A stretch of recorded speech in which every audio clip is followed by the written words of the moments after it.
শেখ হাসিনা দেশে ফিরছেন। কয়েক মাসের মধ্যেই বাংলাদেশের মাটিতে পা রাখবেন তিনি। এই খবর আমি এই চ্যানেলে দিয়েছি বেশ কয়েকদিন আগেই। তার দলের নেতৃত্বকে দিল্লির পান্ডারা রোডের বাসভবনে ডেকে নিজের মুখে সে কথা বলে দিয়েছেন নেত্রী। আবার গতকাল বাহাউদ্দিন নাসিম, আওয়ামী লীগের যুগ্ম সাধারণ সম্পাদক, তিনিও এক সাক্ষাৎকারে বলেছেন এ কথা। তার মুখ থেকে বেরিয়ে এই খবর ছড়িয়ে পড়েছে সোশ্যাল মিডিয়ায়। এর তাৎক্ষণিক প্রতিক্রিয়া মোহাম্মদ ইউনূসের অন্তর্বর্তী সরকারের সঙ্গী সাথীরা সব দোষ ইউনূস আর তার কিচেন ক্যাবিনেটের ঘাড়ে চাপিয়ে নিজেদের নিষ্পাপ শিশু প্রমাণ করতে উঠে পড়ে লেগেছেন। সব কিছুই এই হাসিনা ফিরছেন এই খবরের প্রতিক্রিয়ায়। এবং এই নিষ্পাপ শিশু প্রমাণের যে এখন একটা উদ্যোগ শুরু হয়েছে, এদের মধ্যে সাম্প্রতিকতম নামটি হলো ইউনূসের প্রাক্তন পররাষ্ট্র উপদেষ্টা মোহাম্মদ তৌহিদ হোসেন। তারেক রহমানের নেতৃত্বে বিএনপি সরকার ক্ষমতায় আসার 3টি মাসে যিনি গায়ে হাওয়া লাগিয়ে ফুরফুর করে ঘুরে বেরিয়েছেন, হাসিনার ফেরার খবরে তিনি এতটাই ভেঙে পড়েছেন যে গতকাল প্রকাশ্যে বলেছেন, আমি কিছু করি নাই, যা কিছু করিয়াছে সে ওই কেষ্টা বেটা মানে পুরাতন ভৃত্যে রবি ঠাকুরের সেই পুরাতন ভৃত্য যা কিছু হারায় গিন্নি বলেন কেষ্টা বেটাই চোর। তো এখানে কেষ্টা বেটা হচ্ছেন মোহাম্মদ ইউনূস আর তার কিচেন ক্যাবিনেট। এটা ওই বলেছেন তৌহিদ হোসেন, তারাই যা করার করেছে। এমনটাই হয়। ডুবন্ত জাহাজ থেকে সবার আগে সমুদ্রে ঝাঁপায় ইঁদুর। অবশ্য ইঁদুর জানে না যে সমুদ্রে ঝাঁপ দিলে মৃত্যুটা আরও তাড়াতাড়ি কাছে চলে আসে। তৌহিদ হোসেন ও তার মতো একদা ব্যাঘ্ররূপী ইঁদুরদের কথা থাক, শেখ হাসিনা ফিরছেন এই প্রসঙ্গেই বরং আসা যাক। তিনি ফিরছেন। জনমনে প্রশ্ন এসেছে, যদি এই খবর সত্যি হয়, এবং আমি জানি আমার এই এপিসোডের পরে অনেকেই বলবেন যে আপনি তো বেশ কয়েক মাস ধরে বলে যাচ্ছেন যে তিনি ফিরছেন, এতদিন তো ফেরেননি। কথাটা তো আমি একা বলিনি।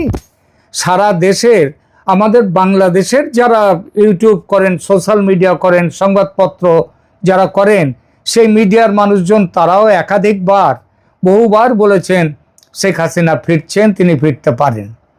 তো সুতরাং সে কথাটা বাদ দিয়ে আমাকে কি বলা হবে না হবে সেইটা আলোচনাটা বাদ দিয়ে এখন প্রশ্ন আসে যে জনমনের যে প্রশ্নটা, সেটা হচ্ছে যদি এই খবর সত্যি হয় তাহলে কেন ফিরতে চাইছেন তিনি এই মুহূর্তে মৃত্যুদণ্ডের পরোয়া না করে?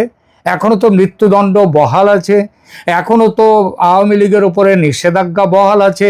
তাহলে তিনি ফেরার কথা ভাবছেন কিভাবে, কি জন্যে? ভারতের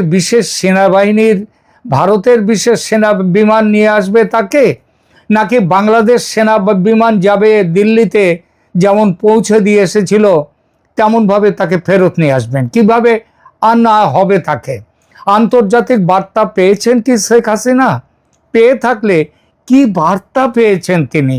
আজকের এই এপিসোডে আমরা খুঁজে বের করব এই পুরো দিকগুলো, পুরো বিষয়গুলো। শেখ হাসিনার ফেরার পেছনের আসল রহস্য, এটা কি তার ক্যালকুলেটেড পলিটিক্যাল মুভ, মানে ক্যালকুলেশন করে কি তিনি এই রাজনৈতিক এই মুভটা দিচ্ছেন, এই কাজটা করবেন? এবং এই খবর কিভাবে হতে চলেছে বাংলাদেশের ভবিষ্যৎ রাজনীতির সবচেয়ে বড় টুইস্ট, সেটা আমরা দেখব। প্রথমে বোঝা যাক বর্তমান নিখুঁত প্রেক্ষাপটটা ঠিক কী রকম। 2024 সালের 5 আগস্ট শেখ হাসিনা ক্ষমতাচ্যুত হন। অভ্যুত্থানের সময় বাংলাদেশ সেনাবাহিনীর একটি বিশেষ বিমান, এ খবরটা সবাই জানেন, তবু 2 বছর আগের ব্যাপার তো অনেকে ভুলেও যেতে পারেন, যে বাংলাদেশ সেনাবাহিনীর একটি বিশেষ বিমান তাকে এবং তার বোন শেখ রেহানাকে নিয়ে দিল্লির হিন্দন বিমান ঘাঁটিতে পৌঁছে দেয়। তিনি তখন থেকে ভারতে আশ্রয়ে আছেন। কিন্তু গত কয়েক মাসে পরিস্থিতিটা একদম বদলে গেছে। কীরকম? বাংলাদেশে নির্বাচন হয়ে গেছে, অন্তর্বর্তী সরকার নেই, তারেক রহমানের নেতৃত্বে বিএনপি বিপুল সংখ্যাগরিষ্ঠতা পেয়ে ক্ষমতায় এসেছে, 2/3 বেশি সংখ্যাগরিষ্ঠতা। আওয়ামী লীগ নির্বাচনে অংশই নিতে পারেনি, ফলে এই নির্বাচন আদৌ অন্তর্ভুক্তিমূলক নির্বাচন নয়, যা গণতন্ত্রের সংজ্ঞা অনুযায়ী কোনো বৈধ নির্বাচনের তকমা পেতে পারে না। এই পরিস্থিতিতে 6 মাসের মধ্যে নেত্রী দেশে ফিরছেন, এই সংবাদটা আমি দিয়েছিলাম নভেম্বরের মধ্যেই তিনি ফিরবেন। আগেই বলেছি, আমার এই নেত্রীর এই চ্যানেলে নেত্রীর মুখের কথায় দিয়েছিলাম সেই খবরটি। আবার গতকাল 26শে মে 2026 বাহাউদ্দিন নাসিম এক সাক্ষাৎকারে বলেছেন শেখ হাসিনা 6 মাসের মধ্যেই দেশে ফিরবেন। অর্থাৎ আমি আগে যে খবরটা দিয়েছিলাম সেটা জল্পনা ছিল না, তার বাস্তব ভিত্তি ছিল। কিন্তু নাসিম শুধু এটুকুই বলেননি, তিনি আরও বলেছেন বাংলাদেশ সেনা যেভাবে তাদের নিজস্ব বিমানে শেখ হাসিনা ও শেখ রেহানাকে অভ্যুত্থানের সময় ভারতে পাঠিয়েছিল, তেমনি বিশেষ সেনা বিমান বা সরকারি বিমান দিল্লিতে পাঠিয়ে নিয়ে যেতে হবে তাকে। এই যে খবরটি নাসিম বলেছেন, এই যে ব্যাপারটি, এই ব্যাপারে বাংলাদেশ সরকার কিংবা বাংলাদেশ সেনাবাহিনীর কোনো প্রতিক্রিয়া এখনো অবধি আসেনি। নাসিমের সাক্ষাৎকারের আর একটা জরুরি কথা ছিল, তিনি বলেছেন যে শুনছি ভারত সরকারও নাকি এটা চায়, মানে ভারতও চায় যে শেখ হাসিনা দেশে ফিরুন। অথচ দেখুন, এতদিন বাংলাদেশের অন্তর্বর্তী ও বিএনপি সরকারের বারংবার অনুরোধ ও দাবি সত্ত্বেও ভারত হাসিনাকে ফেরত দেওয়ার ব্যাপারে কোনো গুরুত্বই দিয়ে বিবেচনাই করেনি, এমনকি তাদের চিঠির জবাবও দেয়নি। আজ কি তাহলে ভারতের ভাবনার বদল হয়েছে? এটা কি সত্যি নাসিমের কথাটা, নাকি রাজনৈতিক কুশকৌশল? চলুন খুঁজে বের করি। এখানেই আসে সবচেয়ে বড় আরেকটি জিজ্ঞাসা। শেখ হাসিনার বিরুদ্ধে তো মৃত্যুদণ্ডের রায় ঘোষণা হয়েছে। 2025 সালের 17ই নভেম্বর ঢাকার আন্তর্জাতিক অপরাধ ট্রাইব্যুনাল তাকে মানবতা বিরোধী অপরাধে মৃত্যুদণ্ড দিয়েছে। তাহলে কি করে নাসিম বলছেন যে মৃত্যুদণ্ডের পরোয়া না করে হাসিনা যখন দেশে ফিরতে চাইছেন তখন ভারত তাকে আটকে রাখবে না? এই কথা কি করে বলছেন? এতদিন তো ঠিক এই কারণের জন্যই ভারত এই ফেরত দেওয়ার ব্যাপারটাকে পাত্তাই দিচ্ছিল না। এখানেই বুঝতে হবে হাসিনার ফেরা আজকের আর শুধু আইনি বিষয় নয়, এটা রাজনৈতিক গণিত হয়ে দাঁড়িয়েছে। এই গণিতে শুধু বাংলাদেশ নয়, আন্তর্জাতিক স্বার্থ আছে। মনে রাখতে হবে 2024 জানুয়ারিতে যে ভোট হয়েছিল বাংলাদেশে, সেই ভোটে হাসিনার বিপুল জয়ে শুধু ভারত যে অভিনন্দন বার্তা পাঠিয়েছিল তা নয়। যদিও বাংলাদেশে রটে, তখন তো ভারত দাঁড়িয়েছিল হাসিনার পাশে। না না ভাই, ভারত একা দাঁড়ায়নি, পৃথিবীর আরও বেশ কিছু দেশ তারা ভারতের এই হাসিনার পাশে দাঁড়িয়েছিল এবং ওই নির্বাচনকে সমর্থন করেছিল। আমি যাদের কথা বলছি সেই বার্তা পাঠিয়েছিল চীন ও রাশিয়াও। চীন নিয়ে জামাত, এনসিপি, বিএনপি যতই উচ্ছ্বসিত হোক না কেন, চীনও চায় বাংলাদেশে একটা স্থিতিশীল সরকার থাকুক, মৌলবাদ মাথাচাড়া না দিক। কারণ মৌলবাদ মাথাচাড়া দিলে সে দেশের অধঃপতন। আফগানিস্তানে দেখুন, আপনি পাকিস্তানেও দেখুন। সুতরাং মৌলবাদকে চীনও চায় না। তাহলেই চীন তার ভালো ব্যবসাপাতি ভালোভাবে করতে পারবে, যেমনটা করেছিল শেখ হাসিনার আমলে। আর রূপপুর পারমাণবিক বিদ্যুৎ কেন্দ্র তৈরিতে রাশিয়ার বিরুদ্ধে ঘুষ খাওয়ার অভিযোগ কে তুলেছিল? মোহাম্মদ ইউনূস। সঙ্গে ছিল কে? আজকের এই বিএনপি দল। রাশিয়া সেসব কথা ভোলেনি। তারাও জানে এবং বোঝে শেখ হাসিনা ছাড়া বাংলাদেশকে চালাবার যোগ্যতা আর কারো নেই, অন্তত এই মুহূর্তে বাংলাদেশের রাজনীতিতে যারা আছেন তাদের মধ্যে। সুতরাং আন্তর্জাতিক চাপ এসে গেছে। বিএনপি সরকার সত্যিকারের জনতার ভোটে বিজয়ী নির্বাচিত সরকার। এই দাবির আন্তর্জাতিক স্বীকৃতি কিন্তু এখনো মেলেনি। এই স্বীকৃতি পেতে চাইলে হাসিনাকে দেশে এসে লড়াই করার সুযোগ দিতে হবে। জোর করে মাঠের বাইরে রেখে দিলে চলবে না। মৃত্যুদণ্ড, দেখুন, মৃত্যুদণ্ড কার্যকর করা কঠিন শুধু নয়, এটা সিম্পলি ইম্পসিবল, অসম্ভব।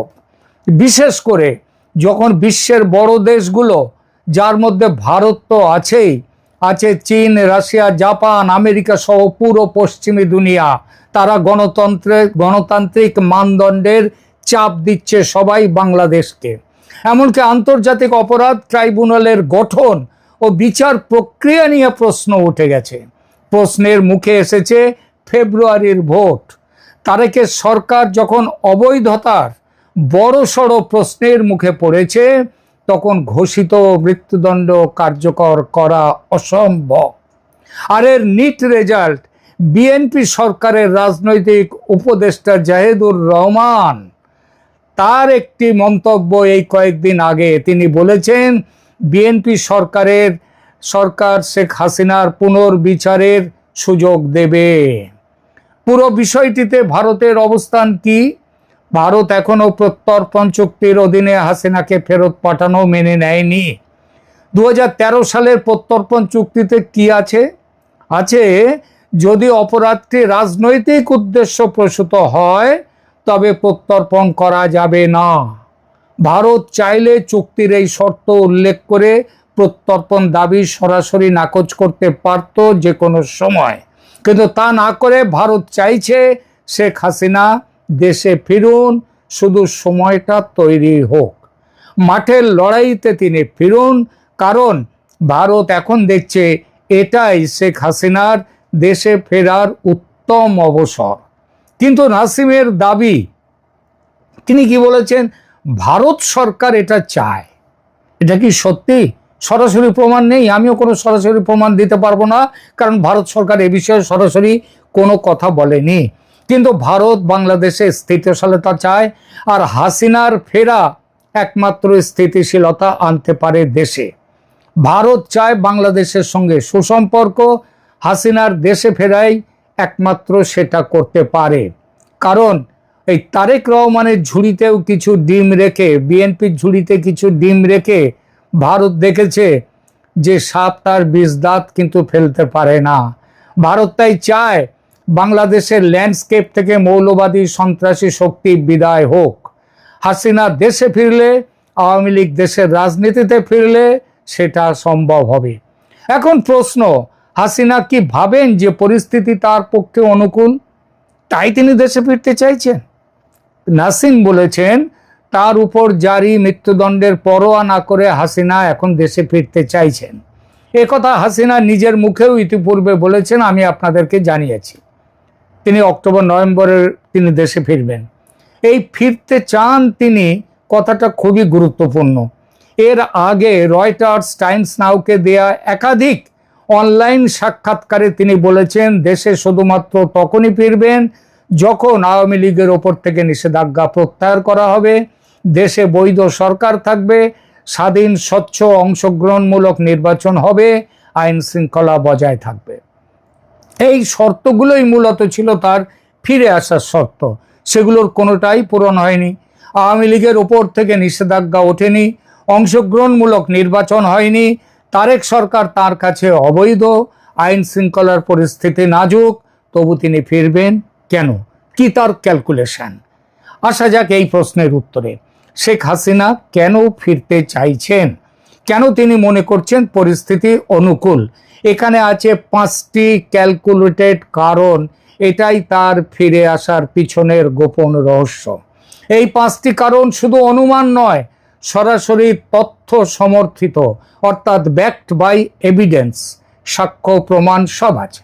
কারণ 1, আওয়ামী লীগের পুনর্গঠনের সুযোগ। আওয়ামী লীগ নির্বাচনে অংশ নেয়নি, তাই দলটি রাজনৈতিকভাবে এই মুহূর্তে দুর্বল। হাসিনা ফিরলে দলটি পুনর্গঠিত হবে, ভোটারদের মধ্যে আবেগ তৈরি হবে। বিএনপির বিরুদ্ধে ভবিষ্যতে বিরোধী রাজনীতির জন্য এই আবেগের প্রয়োজন।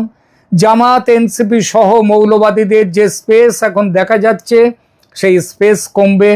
আওয়ামী লীগ ও বিএনপি এই দুই দলের বাইপোলার পলিটিক্সে ফিরবে দেশ।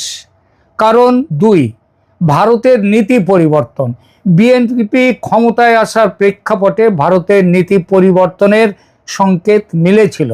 পরবর্তীতে এই সম্ভাবনা জোরদার হয়, কিন্তু বর্তমানে এটা অনেকটাই কমে গেছে। বাংলাদেশের বিএনপির চিরাচরিত রাজনীতি পাকিস্তান প্রেমের জন্যে এই মুহূর্তে বিএনপি সরকারের সঙ্গে ভারতের সম্পর্ক আর যাই হোক মধুর বলা যাবে না। এই পরিস্থিতিতে হাসিনার ফেরাকে রাজনৈতিক স্থিতিশীলতা হিসেবে দেখছে ভারত।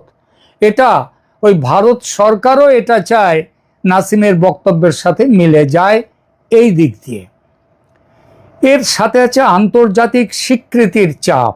আওয়ামী লীগকে বাদ রেখে যে নির্বাচনে জয়ী হয়েছে বিএনপি, সেই নির্বাচন যথাযথ নয়, ফলত তা একটি অবৈধ সরকার। এই সরকারকে আন্তর্জাতিক স্বীকৃতি পেতে হলে সংবেদনশীল রাজনৈতিক নেতাদের সাথে আপোষ করতে হবে।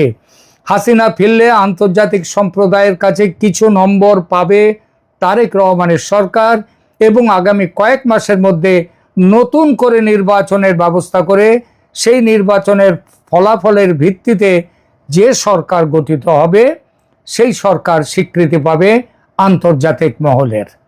এই প্রস্তাব ভারতের, কিন্তু এখন এই প্রস্তাবে সমর্থন দিয়েছে চীন, রাশিয়া, জাপান, পশ্চিমী দুনিয়া, এমনকি আমেরিকা যুক্তরাষ্ট্র। মার্কিন পররাষ্ট্রমন্ত্রী মার্কো রুবিও ভারত সফরে এসেও এই বার্তা দিয়েছেন। অর্থাৎ শেখ হাসিনার ফেরার পথ তৈরি। 4 নম্বর কারণ, নিজের দলের শক্তি বজায়। হাসিনা বলেছেন যে দলটি তার অনুপস্থিতিতেও কার্যকরভাবে টিকে আছে, কিন্তু টিকে থাকা আর লড়াইয়ে থাকা এক জিনিস নয়। লড়াই দু রকমে হয়, একটা মাঠের আর একটা ন্যারেটিভের। এই দুই লড়াই কিন্তু একে অপরকে আবার সাহায্যও করে। নেত্রী মৃত্যুদণ্ড অগ্রাহ্য করে দেশে ফিরলে তার যে কি এফেক্ট হবে এটা চিন্তা করতে পারছেন? শেখ হাসিনার পতনের পর দেশের বাইরে চলে যাওয়া নেতাদের একটা অংশ সব ভয় অগ্রাহ্য করে দেশে ফিরেছেন, বাকিরাও ফিরবেন কিছুদিনের মধ্যে। গত সপ্তাহে ভারতের বিখ্যাত সাংবাদিক সুকরঞ্জন দাশগুপ্তের জ্বলছে বাংলাদেশ শীর্ষক একটি বইয়ের উদ্বোধন অনুষ্ঠানে ছিলাম আমি। সেখানে বেশ কয়েকজন বাংলাদেশের সাবেক মন্ত্রী, এমপি, বুদ্ধিজীবীদের সঙ্গে কথা হলো, যাদের মধ্যে অভিনেত্রী তথা থিয়েটার পার্সোনালিটি রোকেয়া প্রাচীও ছিলেন। তারাও জানালেন শীঘ্রই দেশে ফিরবেন তারা। এবং পঞ্চম কারণ, সময়টা সঠিক। বিএনপি সরকার যে ভালো চলছে তা আদৌ নয়। দলের মধ্যে গোষ্ঠী বিবাদ, তারেকের অপটু নেতৃত্ব, সালাউদ্দিন আহমেদের একা ব্যাটিং করা, অশিক্ষা, তারেকের অশিক্ষা ও কুশিক্ষা দলকে দ্রুত জনবিচ্ছিন্ন করে দিচ্ছে, আর এর ফায়দা লুটছে জামাত। এভাবে চললে বাংলাদেশকে মৌলবাদীরা গিলে খেয়ে ফেলবে। বিএনপি সরকারের এই অস্থিতিশীলতা কাজে লাগাতে ফেরার সিদ্ধান্ত নিয়েছেন নেত্রীর নির্ভয় হওয়ার একটি কারণ এটা যে বিজয়ী দল হিসেবে বিএনপি আন্তর্জাতিক মানদণ্ড মেনে চলতে বাধ্য, যা হাসিনাকে ফেরার জন্য অনুকূল পরিস্থিতি তৈরি করে দেবে, এবং বর্তমানে সেই দেওয়ার সংকেত পাওয়া যাচ্ছে। এগুলোই মূলত শেখ হাসিনার ক্যালকুলেটেড পলিটিক্যাল মুভ। এখন আসা যাক সবচেয়ে রহস্যময় প্রশ্নে, কোনো আন্তর্জাতিক বার্তা কি পেয়েছেন শেখ হাসিনা? সরাসরি প্রমাণ নেই, কিন্তু পরিস্থিতি থেকে কিছুটা অনুমান করা যায়। সংকেত কিছু ইঙ্গিত দেয়। মার্কো রুবিওর কথা বলেছি, অন্যান্য দেশের কথা ইতিমধ্যেই বলেছি, আর তার শুরু এসবের ভারতকে দিয়ে। ভারতের সীমিত সমর্থন, ভারত তাকে আশ্রয় দিয়েছে কিন্তু প্রত্যর্পণে তাড়াহুড়ো করছে না। ভারতের কিছু কর্মকর্তা বলেছেন যে বাংলাদেশে তাদের জন্য সবচেয়ে অনুকূল নেতৃত্ব ছিল হাসিনা, বিশেষ করে উত্তর পূর্ব ভারতের নিরাপত্তার জন্য, কিন্তু ভারত এখনো স্পষ্ট ঘোষণা দেয়নি যে তারা তাকে ফিরিয়ে দেবে কিনা। ভারত চাইছে ফেরার ইচ্ছা বা সময় নির্বাচন করুন নেত্রী স্বয়ং। তিনি যেটা বলবেন সেটাই হবে, আর এখন সেটাই হতে চলেছে। ভারত শুধু তাকে সমর্থন দিচ্ছে। আসুন যুক্তরাষ্ট্র ইউরোপীয় ইউনিয়নের কথায়। যুক্তরাষ্ট্র ইউরোপীয় ইউনিয়ন নতুন করে একটি স্বাধীন ও অন্তর্ভুক্তিমূলক নির্বাচন করার চাপ দিচ্ছে। এমনকি এই ব্যাপারে যে খরচা হবে সেটাও দেওয়ার কথা দিয়েছে তারা। জাপানও এতে রায় দিয়েছে। এই সব মিলে আওয়ামী লীগের নিষেধাজ্ঞা তুলে নেওয়ার সম্ভাবনা তৈরি হয়েছে। হাসিনা এই চাপকে কাজে লাগিয়ে আওয়ামী লীগকে পুনরায় মূলধারার রাজনীতিতে ফিরিয়ে আনতে চাইছেন। চীন ও রাশিয়া 2024 সালের নির্বাচনে আগেই বলেছি হাসিনাকে তারা অভিনন্দন জানিয়েছিলেন নির্বাচনে জয়ের পর, যা তাদের রাজনৈতিক সমর্থন নির্দেশ করে। তারাও নতুন করে ভোটের পক্ষে, যার জন্যে ওই একটা বড় সড়ো বিএনপি ডেলিগেশন চীনে গিয়েছিল, কিন্তু কাজের কাজ কিছুই হয়নি। সরাসরি আমি আপনাকে ফিরতে বলছি, এই ধরনের আন্তর্জাতিক বার্তার কোনো প্রমাণ নেই, কিন্তু পরিস্থিতি থেকে অনুমান করা যায় যে আন্তর্জাতিক চাপ হাসিনাকে এই সিদ্ধান্ত নেওয়ার অনুপ্রেরণা দিয়েছে এবং ভারত তাকে ব্যাকআপ দিচ্ছে। রাজনীতি এমন জিনিস, শেষ মুহূর্তে এসে সবকিছু গুলিয়ে যেতে পারে। যেমন ধরে যাক, শেখ হাসিনা দেশে ফিরলেন, তাকে বন্দি করে করা হলো, পাঠানো হলো জেলে। কি হবে তাহলে?